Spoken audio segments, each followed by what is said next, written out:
Hello and welcome back to Between the Hashes, our weekly college football prediction show. I'm your host, Matt Keim, coming to you from Los Angeles, California. And today I actually feel a little bit guilty. And the reason for that is that there's actually two top 10 matchups. And I only have the time to talk about one. So, sorry Penn State, sorry Michigan. Any other week. Yes, I have chosen Tennessee Volunteers against the Alabama Crimson Tide, in what is probably the highest stakes edition of this matchup that we have seen in quite some time. So what's at stake for Tennessee? They have not beaten Alabama since 2006, i.e. a year before Nick Saban arrived in Tuscaloosa. There has only been one other time in that entire time span where Tennessee was ranked going into that game. That was 2016. They were ranked 9th, playing against first overall ranked Alabama, and they lost that game by almost 40 points. Tennessee has been completely lost since the Phil Fulmer years, and that's a throwback. But they seem to be going in the right direction under Coach Josh Heupel, at least offensively. Hendon has been lighting it up. He has thrown for 10 touchdowns. He's responsible for 3 more on the ground. And as he goes, this team goes. He's leading an offense that is first overall in yards per game. They are a well-oiled machine. And kind of like Ohio State, they have been without some of their better athletes at receiver, so they've been doing it lower on the depth chart. Hendon Hooker, the thing about this Tennessee offense is that they're very, very fast-paced. And so I'm curious to see how the pace that they try to run their plays at goes against a Nick Saban team that really, really likes to get after the ball. If you see my Texas versus Alabama video, you'll note that I highlighted the fact that Texas got almost 60 sacks last year, and while they're not quite on that pace this year, they're still really, really high up there with defense. So Tennessee's pace versus Alabama's front seven is one of the key matchups I want to see in this game. So that's one thing I'm really curious to see with Tennessee, and honestly, this is the biggest game in Tennessee's recent history in a very long time. Neyland Stadium is going to be rocking, and so can they do it? Okay, so let's look at Alabama. So full disclosure, I am shooting this video on Thursday night of this week. Normally I don't shoot these videos this late, but one of the reasons why I was waiting is because I wanted to know what the status of Bryce Young is. Quick reminder, Bryce Young suffered an AC joint injury a couple of weeks ago. I believe it was against the Arkansas game, I think it was against Arkansas. And Jalen Milroe has been playing quarterback for them. And while he's a good athlete, he's very raw and is nowhere near the quarterback that Bryce Young is, at least not yet. But in fairness, they really haven't been asking him to do what Bryce Young has been doing. What Alabama's been doing instead has been running the hell out of the ball with Jahmyr Gibbs. As of right now, they are 3rd in the nation in overall rushing yards per game, mainly on the back of Jahmyr Gibbs, but there's others that are contributing to that. And again, offensive linemen that we're going to be hearing their names on Sundays for a long time, as is always the case with this school. I don't know the status of Bryce Young, and it does affect the outcome of this prediction. It's really hard to pick against Bryce Young, and it's hard to pick against an Alabama team that has completely and overwhelmingly dominated this series. And again, Nick Saban's never lost to Tennessee, at least not at Alabama. But they should have lost to Texas A&M last week. Were it not for some very interesting end-of-game play calling, they very well could have. One of the hills I'm going to die on for this season is that if Quinn Ewers stayed healthy in that Texas game, Texas not only wins that game, but they win that game by more than one score. I have serious questions about this Alabama team. I don't think their offensive line is nearly as potent as it has been. Their perimeter attacking, especially compared to the last 2 years where you have Devonta Smith or Jamison Williams or people like that, it's nowhere near what they are. Now, granted, Alabama's amazing at developing guys over time, so maybe their offense gets to that point later this year. I certainly think that Saban and company have earned that kind of benefit of the doubt, but as of yet, they haven't shown it. And their most impressive win up to this point, I'd say, is beating Arkansas by the margin that they did after losing Bryce Young during the game, both from like a mental standpoint and just a schematic standpoint, because they losing Bryce Young, they threw less than 10 passes for the rest of the game at that point, and they won by 3 scores.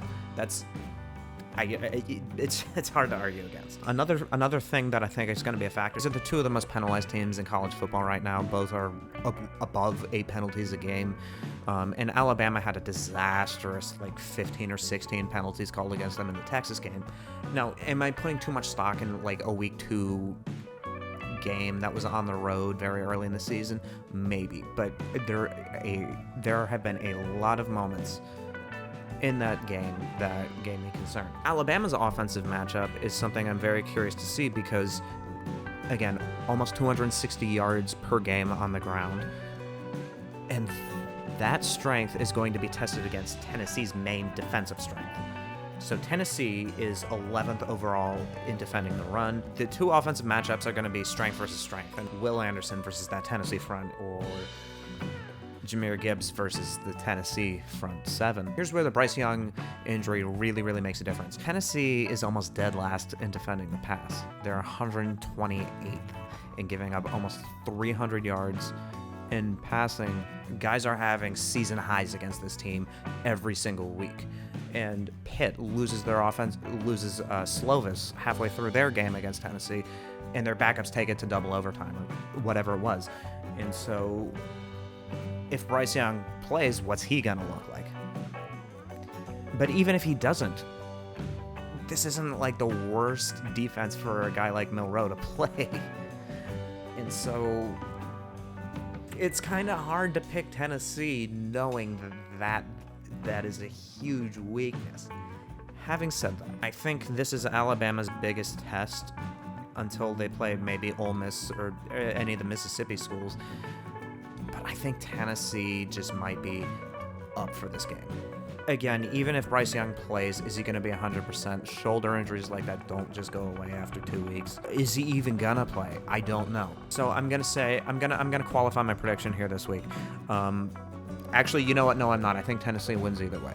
Because there's so much unknown surrounding Bryce Young, it's kind of hard to pick Alabama because I don't know if he's going to play. I don't know what he's going to look like if he does play. It's on the road, and Alabama has not done all that hot on the road. And frankly, they have good pass defense numbers, but to be honest, Texas A&M has nothing to write home about, and Arkansas certainly has not been the team that they started out the season as. And frankly, if Quinn Ewers plays that whole Texas game, not only does Alabama lose, their defensive stats against the pass look 1,000 times worse than they currently do. So I think their pass defense is their defensive numbers are a little bit inflated by whom they've played. Granted, it's a little bit of a silly assertment to make given that they have a top 25 strength of schedule and the first of overall strength of record. But you also have to take into account that guys like Ewers just didn't play. It's hard to say what would have happened, but I think Hooker, up to this point, if he plays the whole game, will be the toughest test Alabama has faced. And I think Tennessee, for the first time in 15 years, gets the win. Okay, we have a bunch of other ranked matchups, and I want to talk about some of them. Let's go back to our lightning round. Penn State at Michigan. I'll give this one to Michigan just because they're at home in this one, so Michigan in the big house. Oklahoma State at TCU. Oklahoma State is entering a very tough stretch where every team they're playing between now and basically Thanksgiving is ranked, and I've said this last week, I have no idea who's going to win the Big 12. I rode with TCU last week, so I'll ride with them again. TCU takes the win here. USC at Utah. Utah isn't quite the team I think we all thought they would be going into the year, but they're still a very experienced team. They're still a very physical team, and they're the type of team that's going to create a lot of matchup problems for USC, and because that game is in Utah, I think Utah upsets USC, although it's a bit silly to say it's an upset because Vegas actually thinks Utah wins the game, so I'm going with Vegas here. Mississippi State at Kentucky. I think Mississippi State is one of the as much as an SEC team can be underrated, Mississippi State is kind of up there, and Kentucky has been kind of fading for the last couple of weeks ever since their loss to Ole Miss, and I think that trend continues. Mississippi State goes on the road to Lexington and beats Mark Stoops' team. Okay, our underrated game of the week, Clemson at Florida State. Mine's only 3.5 for this one. This catches me a little bit strange just because Florida State is coming off of 2 straight losses to Wake Forest and NC State, But I honestly kind of think that that division is a little bit underrated in terms of at least how competitive they are with each other. You have Wake Forest going to overtime with Clemson, and then NC State going to the wire and losing against Clemson. And the next week they go down to the wire and beat Florida State. Clemson is kind of a hard team to evaluate because there's just not a lot around for them to be tested with. But I think this will be a good benchmark for their season. They're going into Tallahassee in this game. And the other side of it is that Florida State, this is kind of a make or break moment for their season. And while I think Florida State gets its third straight loss, I do think this is actually going to be a really, really competitive game. And even if Clemson covers and wins by like 10, they won't hit that point until well into the fourth. So that's all I have for you guys this week. Remember to like, comment, subscribe. Follow us on Empire Media at YouTube. That's AMPIRE Media on YouTube. And follow us for more updates on the Washington Commanders coming off of last night's win against the Chicago Bears. Or follow All's Caps now that the NHL season has officially started.